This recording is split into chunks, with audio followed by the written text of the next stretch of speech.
distinct legal entity.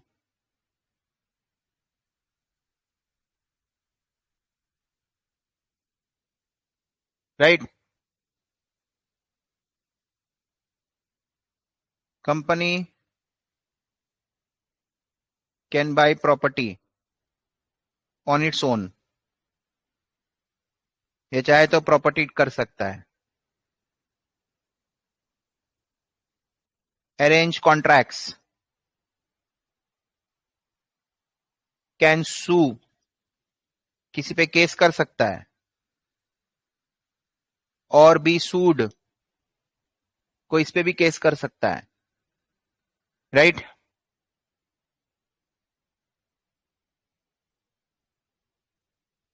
Only fine, no imprisonment. Prosecution director के against हो सकता है. आर्टिफिशियल जुडिशियल बॉडी को जेल में कैसे डालोगे?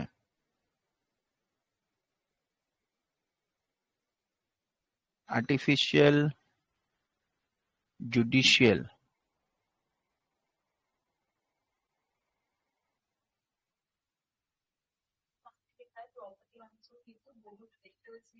कंपनी कॉन्ट्रैक्ट कर सकता है. साइन डायरेक्टर करेगा. जैसे हम घर खरीदेंगे तो उसमें अंकित पटवारी लिखा रहेगा. कंपनी घर खरीदेगा तो उसमें कंपनी का नाम आएगा. साइन उसका रिप्रेजेंटेटिव करेगा जिसके पास पावर ऑफ अटॉर्नी है.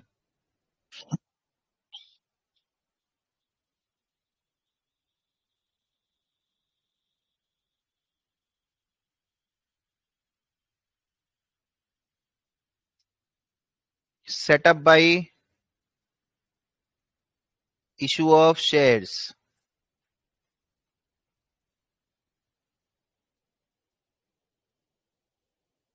Subscribers are known as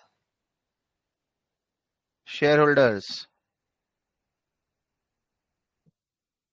Liability is limited liability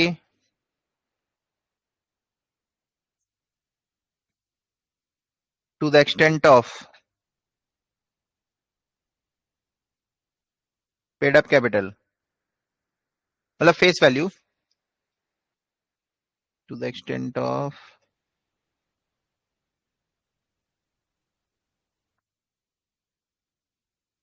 face value.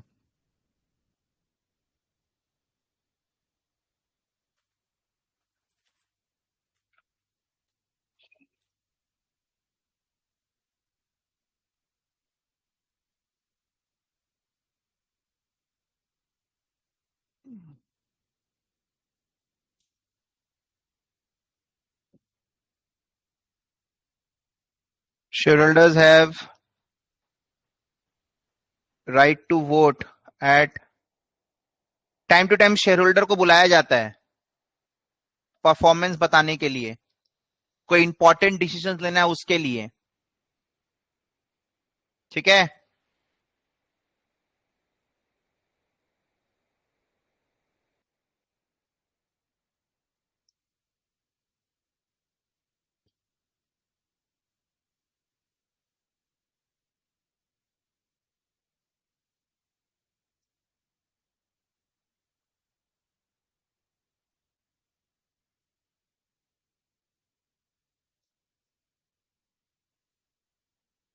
Running of business के लिए डायरेक्टर्स आर रेस्पॉन्सिबल.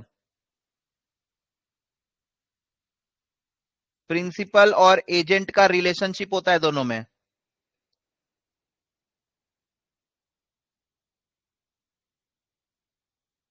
जहां पे एजेंट क्या करता है, प्रिंसिपल के बिहाफ में धंधा करता है. तो ये हो गया ओनर, शेयर होल्डर. ये हो गया board of director. Act on behalf of principal.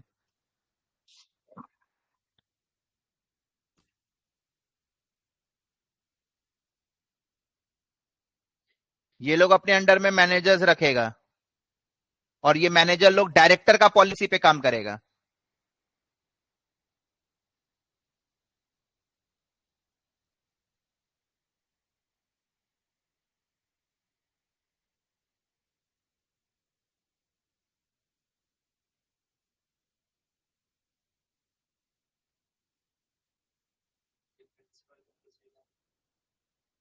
Share holder.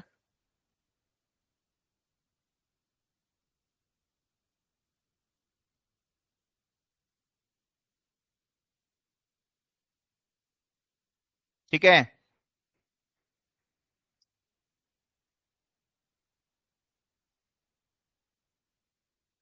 Share holder can sell shares of limited company to another person without seeking permission from other share holder. Partnership वगैरह में control restricted रहता है,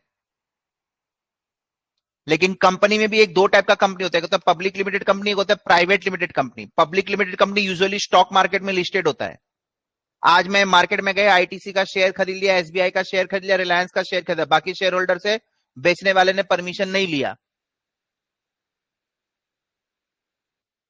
ये जो मैंने लिखा है, not in case of privately held companies, इसमें shares are not easily transferable.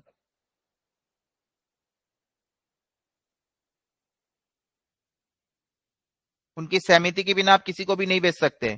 ठीक है।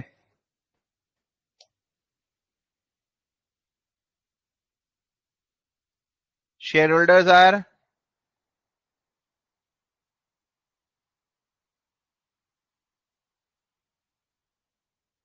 Dividend distribution out of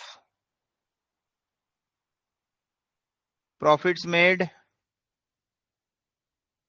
every year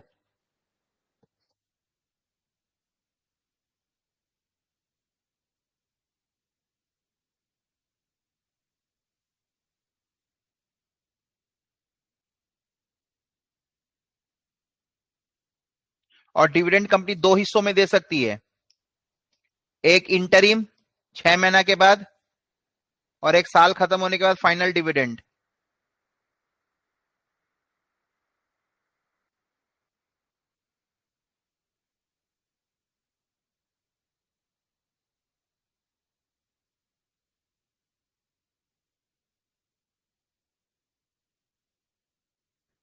और जो बच जाता है वो रिटेन हो जाता है, ये सब तुमको मालूम ही है।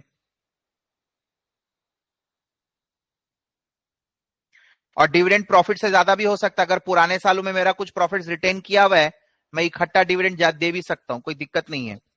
लेकिन हमारा इंडियन जो कंपनी लॉ है ना, अगर आप रिटेन्ड प्रॉफिट को, सपोज इस साल मैंने डिविडेंड नहीं दिया, अगले साल मैं चाहूं तो मैं डबल डिविडेंड, मतलब प्रॉफिट से ज्यादा अगले साल का, हर साल का जो प्रॉफिट होता है उसी से आप डिविडेंड दे सकते हैं। इस साल मैंने 100 कमाया, मैंने डिविडेंड 50 ही दिया, 50 मेरे पास रख लिया। अगले साल मैं फिर 100 कमाया, तो 50 रखा हुआ है, 100 कमाया, 150 हो गया। मैं चाहूं तो मैं 120 का डिविडेंड दे सकता हूं, हालांकि मैं नेक्स्ट ईयर कमाया 100 ही रुपया, लेकिन मैं डिविडेंड 120, मतलब पास प्रॉफिट से मैं डिविडेंड दे सकता हूं। बट इंडियन कंपनी लॉ में उसमें रेस्ट्रिक्शन है, आप पूरा का पूरा पास प्रॉफिट यूज नहीं कर सकते। पिछले 3 साल का एवरेज डिविडेंड रेट से ज्यादा नहीं होना चाहिए, बहुत सारा क्राइटेरिया, 3 4। राइट।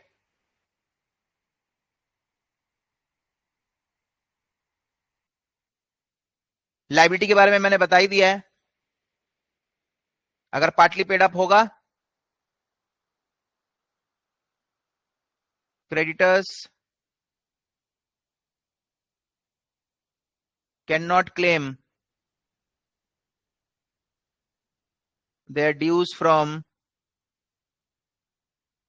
शेयर होल्डर्स, इसलिए लिमिटेड है ना लाइबिलिटी, इसलिए लिमिटेड कंपनी नाम है।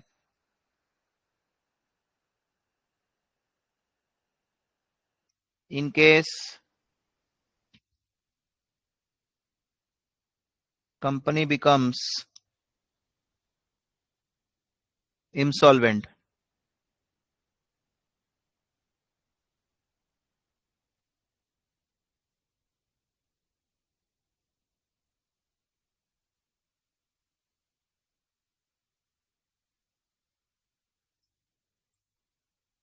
ठीक है,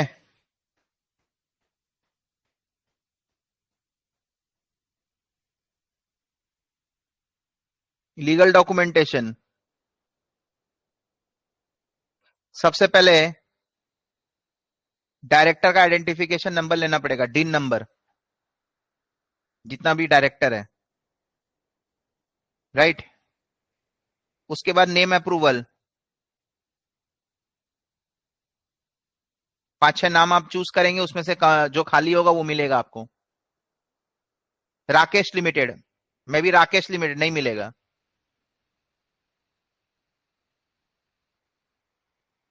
उसके बाद MOA, memorandum of association,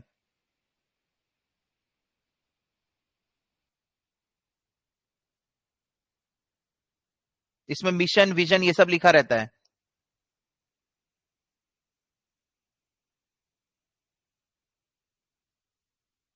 articles of association,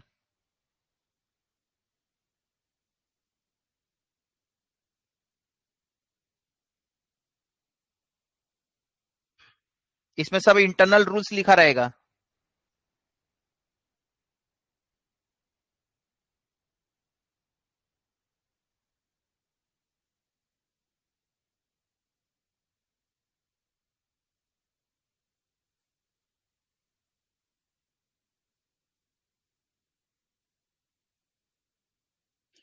activities में जनरली कोई रेस्ट्रिक्शन नहीं रहता, लोग क्या करते हैं सभी कुछ डाल देते हैं, तो कंपनी कोई भी चेक का ट्रेड कर सकती है।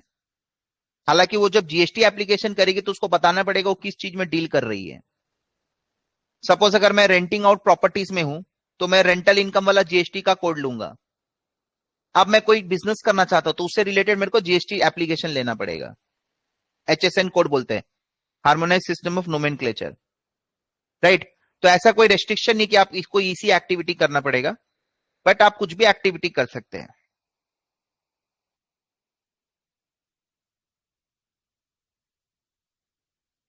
राइट। जैसे एमओए में आपका नाम क्या होगा, रजिस्टर्ड एड्रेस क्या है, राइट, ये सब भी इंक्लूड करते हैं। वो आप जब डिटेल में देखेंगे कोई भी मेमोरेंडम ऑफ एसोसिएशन आपको समझ में आ जाएगा। और आर्टिकल्स ऑफ एसोसिएशन में पूरा इंटरनल अरेंजमेंट्स रहेगा, इंटरनल रूल्स, राइट। बट एक चीज याद रखिएगा, कोई भी रूल बनाइएगा बोर्ड, लॉ के अगेंस्ट नहीं हो सकता। Articles can not override law.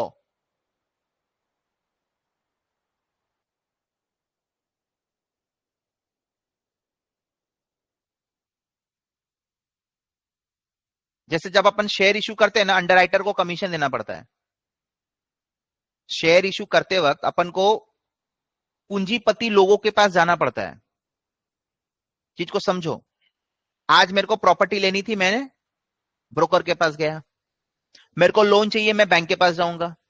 वैसे ही जो लोग शेयर बिकवाते हैं उनको अंडरराइटर्स बोलते हैं, वो भी दल्ले होते हैं एक टाइप के एजेंट्स, बट वो खुद पूंजीपति होते हैं कि कल को अगर वो नहीं बिकवा पाएंगे तो वो पूरा का पूरा शेयर खुद खरीदने की उनमें क्षमता है। तो लोग जा जाके कंपनी का प्रोस्पेक्टस लेके जाते हैं, प्रचार करते हैं कंपनी इस चीज में डील करने वाली, आप इस कंपनी में पैसा लगाइए, कंपनी का प्रोस्पेक्ट बहुत अच्छा है। तो उनको मैंने पूरी जिम्मेदारी दे दी। अब जितना भी शेयर मैंने उनको बेचने के लिए दिया है, जो भी इश्यू प्रोसीड आएगा उसका 5% उनको कमीशन मिलेगा। ये कंपनी लॉ में लिखा है मैक्सिमम। मैंने बोला 8%, आर्टिकल्स ऑफ एसोसिएशन में मैंने लिख दिया 8%, तो नहीं होगा। मैक्सिमम लॉ में 5% लिखा है, आप उससे ज्यादा आर्टिकल्स में मेंशन नहीं कर सकते। पूरा इंटरनल अरेंजमेंट्स, इंटरनल पॉलिसीज सब इसमें लिखी जाती है,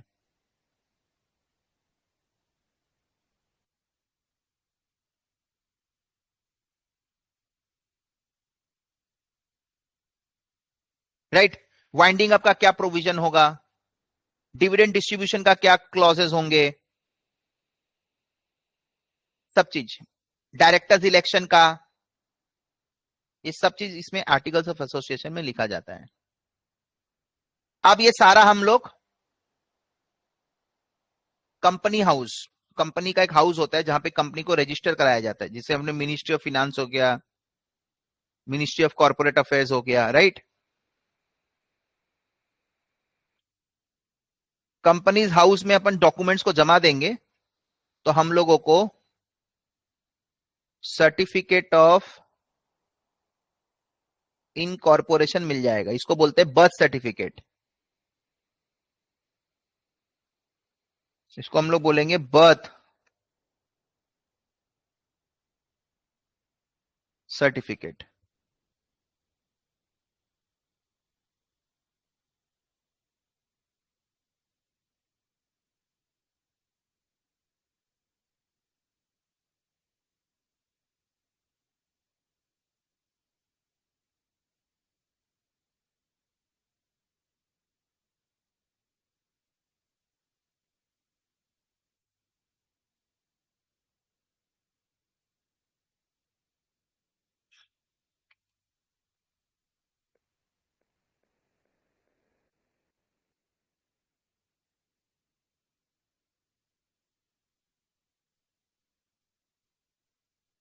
राइट।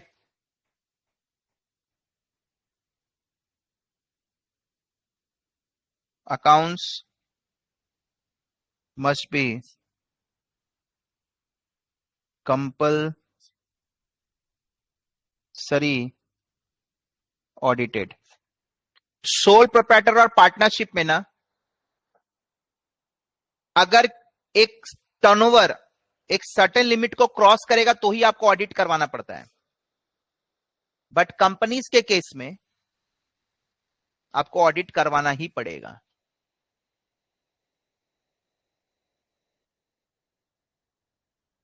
जैसे इंडियन कंपनी लॉ में लिखा, all companies must get their accounts audited, छोटी हो बड़ी हो। अब अलग अलग कंट्री का अलग अलग रूल हो सकता है। प्लस अगर आपका कैपिटल 50 करोड़ से ज्यादा है, आपका टर्नओवर 100 करोड़ से ज्यादा है, अगर ऐसा कुछ है तो आपको इंटरनल ऑडिटर भी रखना पड़ेगा जो आपका डे टू डे अफेयर्स का भी ऑडिटिंग करेगा। एक होता है फाइनल ऑडिटर, एक होता है इंटरनल ऑडिटर।